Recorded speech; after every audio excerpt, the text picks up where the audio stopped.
What's up, guys? I wanted to make this video because I had a ton of questions when I was rebuilding my clutches and I had trouble finding the answers. And it seems like a lot of these clutch companies are very secretive about this information. So I just wanted to give you guys some information that I learned that'll hopefully help you out. So I tore apart my clutches on my 2018 Can-Am. I believed it was stock. I'd never torn them apart before, but I wanted to inspect the rollers and the weights and see if anything was worn or broken or needed to be replaced. And I was also curious if anything was aftermarket or if it was just stock. I had the vehicle for a couple years. I bought it used and it performs great. It's got 32-inch tires, which is bigger than stock. Stock is like 30 inches. So I wanted to see if there was any clutch work done because they say when you go bigger tire size, you need to re-clutch. Some people say you should. Some people say you can get by without it. Like I said, my vehicle was crawling fine. It would do glamis fine. So I just wanted to see what was going on. I reached out to a couple companies to figure out what the weight was of the stock weights, like how many grams they were.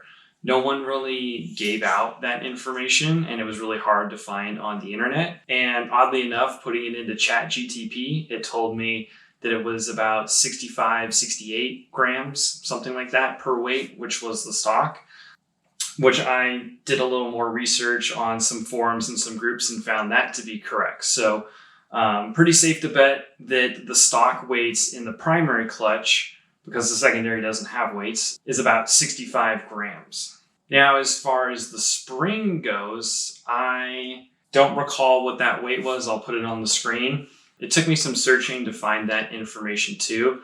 And again, ChatGTP confirmed what other people were saying, so that was pretty cool. But I did learn that the stock spring on the primary for the Can-Ams is black.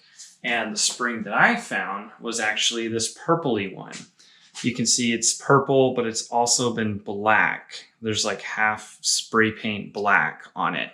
So that was a little confusing, but I sent an email to Aftermarket Assassins and they in fact confirm that that is one of their springs that they sell for the primary. And it has a dual rate spring function. I'll put that info on the screen right here and you can compare it to the stock. So it's a dual rate and it's both lower and higher, which is very interesting because being a little bit softer on the low end helps you with crawling and keeping your RPMs in the right position when you're crawling, and then also helping your weights in your clutch perform better when you're going high speed, tuning, things like that. So that was really cool. And if you guys don't know, I'm sure you know the basic idea of how clutches work, how the weights push against the spring to open it up.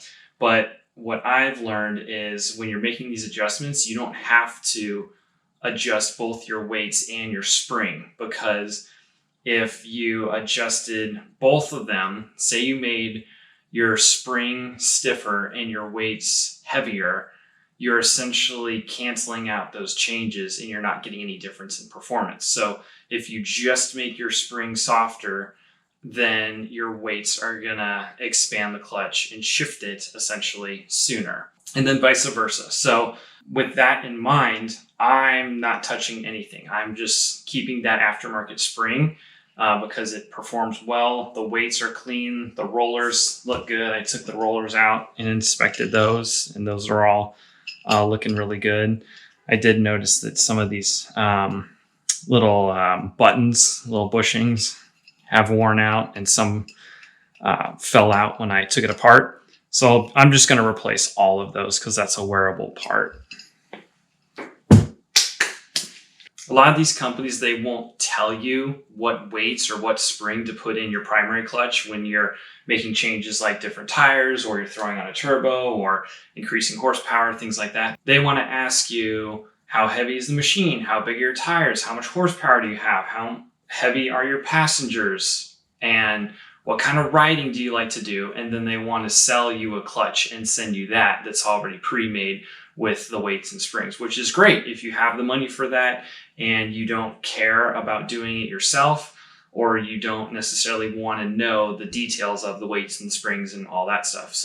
And for me, I just wanted to know what I was working with. And my weights and a lot of the components in it were in good shape. The spring's in good shape. It's performing well. So I just wanted to know what was going on. So they're not going to tell you that information. But basically what you can do if you're running a stock Can-Am and you put bigger tires on it, what you can essentially do is put a little bit stiffer spring in there, and that'll help you perform a little bit better in rock crawling, specifically because it makes the engine rev up a little bit more before the clutch opens up, and it holds the belt tighter so you don't get belt slip, and it performs a little bit better. And then conversely, you could just leave the spring stock and put different weights in there. That way you're balancing it out and getting in the right RPM zone that you want. And the other thing that I want to mention in the primary clutch is that center bearing. You can get different types of bearings in there. You can get a one-way bearing or a free spinning bearing. And the difference is if it's free spinning, it obviously will roll forwards or backwards. So you won't have engine brake, which I personally like because it's less stress on the transmission and the belt and the clutches when you're not under power. And particularly if you're going up a hill or you're rock crawling and you get to an obstacle and for some reason you need to let off the brake and roll backwards so you don't flip over, or you want to try it again, you just let off the brake and you can roll backwards. A lot of people get into trouble when they start to tip backwards and then they try to quickly shift into reverse and back up. And if you don't do that perfectly, you could either roll over or mess up your transmission. And in my opinion, there's no reason for that when you can just roll backwards or, use your brakes. So engine braking, really, that's not something that I'm interested in. But if you are, you can choose to swap out that main bearing in your primary clutch if you want. And as far as the secondary clutch goes, that's a little bit different because it doesn't have weights. It works on the Helix. And the stock Helix just holds a standard angle, but they do make aftermarket Helixes that have different angles. Some of them start shallow and then go sharp. Others go sharp and then go shallow. Some of them even have a little notch to help with engine braking and things like that. So there's a lot of customization you can do in there. It just depends on your riding style and what you like. I personally don't like engine braking. And like I said, my car has been performing well. But if you wanted to tune it in and mess with that, there's a bunch of options you can check out for sure. Yeah, so everything in my clutches is stock. It's completely stock except for this spring in the primary. And you'll note that it is flat.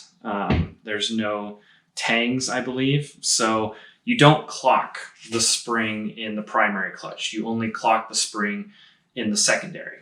Now, when you're clocking a spring, that's essentially, it's making the spring stiffer, if you will. The more you tighten it, the stiffer the spring becomes, and then that lets your clutch open up later. It takes more speed, more force, more RPM for your secondary to open up and kind of shift you into a faster gear, if you will. Now, the Can-Ams are set stock in the number 4 position. There's only 6 positions you can choose from. I believe 4 is pretty much in the middle.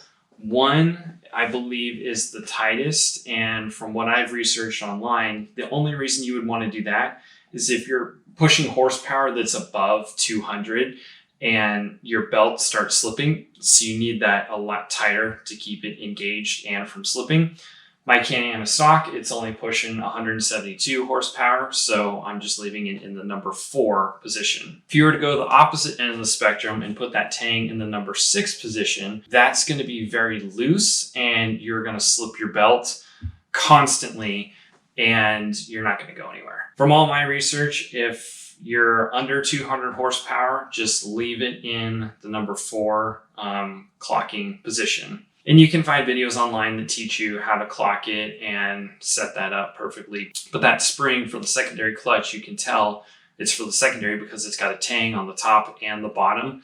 And you just put that in position and clock it and then compress it And that's it. So yeah, I think that's about it. That's the information that I learned about the weights and the springs and the bearings and helixes and clocking, all that. You can find out a lot of great information on YouTube. You can reach out to the guys at Aftermarket Assassins, KWI Clutches. Hunterworks is a great resource, and also Dirt Monkey has really great customer service, and they'll answer questions. You can send them pictures. They'll give you all that information.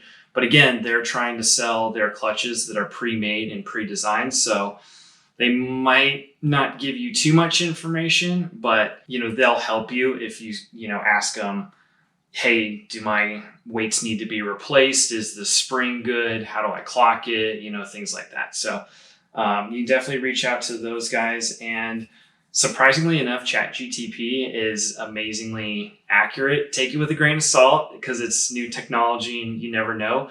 But if you are just starting from scratch and you have no idea, it can give you some really good information and a good starting point, and then you can go double check it against different resources. So that has actually worked well for me, and I'd recommend it to people who are just looking for information. Now, I did ask ChatGTP some questions about clutching and the benefits and what weights, what spring rates, all that stuff, and it gave me a pretty good answer. So at the end of this video, I will read out what it said, but I'll also put some links in the description below so you can find that information. If you're interested in talking to those companies, I'll put a link to their website in the description below so you can check that out there. I've also got links to some of my favorite accessories and the upgrades that I've made on my Can-Am, such as the mirrors and the lights and rugged radio, winches, all that stuff, cargo boxes. So if you're interested in stuff like that, you can see that in the description below. So yeah, I hope this video was helpful. It gave you a basic knowledge and answered some of the questions that you may have,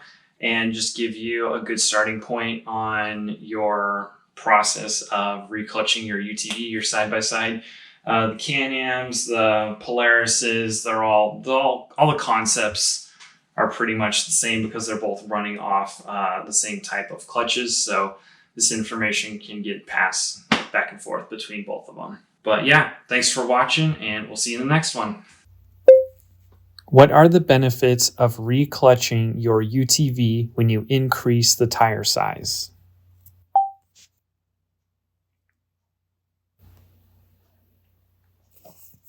Reclutching your UTV after increasing tire size offers several benefits, primarily related to maintaining the proper performance and efficiency of the vehicle.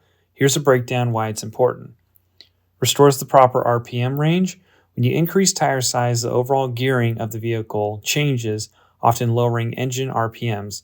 This can affect your UTV's ability to maintain the optimal power band for acceleration, hill climbs, and high-speed runs. Reclutching adjusts the clutch system to account for the new tire size, helping maintain proper RPMs and prevent sluggish performance. Improved acceleration. Larger tires increase the weight and rolling resistance of the wheels, which can slow down acceleration. Reclutching can adjust the engagement and shift points to compensate for the additional load, helping to restore quick acceleration and throttle response. Maintain speed and top end. With larger tires, the vehicle can cover more ground per revolution, which can affect your top speed and shift points. Reclutching ensures the UTV can still reach its optimal top speed and shift through the gears efficiently without straining the engine or transmission. Prevents overworking the engine. Without reclutching, the engine may struggle to turn the larger tires, leading to overworking, overheating, or excessive wear. The reclutching process adjusts the clutch weights, springs, and sheave angles to reduce unnecessary stress on the engine. Better towing and hill climbing. The larger tires may decrease low-end torque, which affects the UTV's towing capacity and ability to climb hills. Reclutching helps adjust for this change, enabling the vehicle to tow more effectively or climb more efficiently without losing powers. Extended component life. By properly tuning the clutch system after a tire size change, you're not only optimizing performance, but also helping prevent excessive wear on components like the clutch, transmission, and drivetrain. Overall, reclutching ensures that your UTV can handle the new tire size efficiently, maximizing power delivery, performance, and longevity of the vehicle.